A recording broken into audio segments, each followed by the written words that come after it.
to protest recent budget cuts and layoffs. So as cities across the country face the same budget cuts, is the new future of city services? David Selig is a former tax practitioner. He joins us this morning. Good morning, David.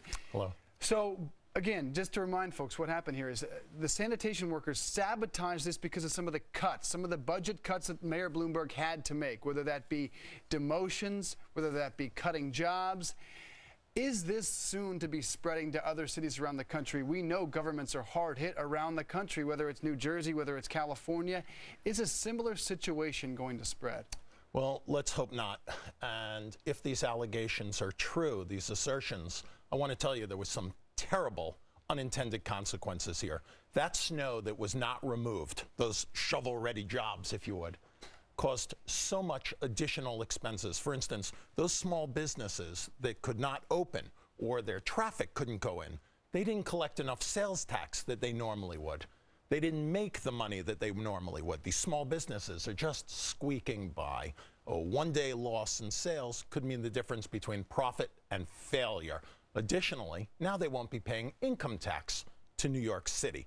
And this contagion is spreading throughout the states that are most heavily taxed, that put the biggest burden on the taxpayer, and unfortunately are delivering the least benefits. And I mean, this story about sabotage is so disturbing because it means that they let their labor issues trump what were life and death issues for many people in New York. People couldn't get to the doctor. People couldn't get to the hospital. A newborn died after waiting 9 hours for responders to show up. But let's just quickly, let me read to you what the sanitation department says in response to this exclusive. There are no organized or wildcat actions being taken by the sanitation workers or the supervisors. That was a spokesperson from the Department of Sanitation in response to all this. But put sabotage aside for a second. They did cut the sanitation department by 400 people. That's happening in cities all across the country, isn't it? That's true, but we're living in very difficult economic times. We need some belt tightening, and we need a return to generally accepted accounting principles.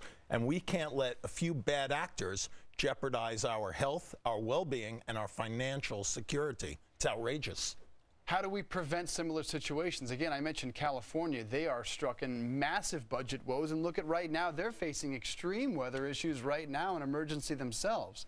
So how do we prevent similar situations? Well, we're going to have to make the cuts, right? That is a fact. And we are going to have to be good stewards of our money. You know, more than 1/5 of every tax dollar is just wasted frivolously. And I'm not talking about accounting or auditing or any non-essential services. I mean, it just is wasted. Now, you or anyone else in your viewing audience could not balance their budget that way, and we have to insist that our elected officials do the same. All right, David Selig, thanks so much for coming Thank you. and giving us this perspective. All right, meanwhile,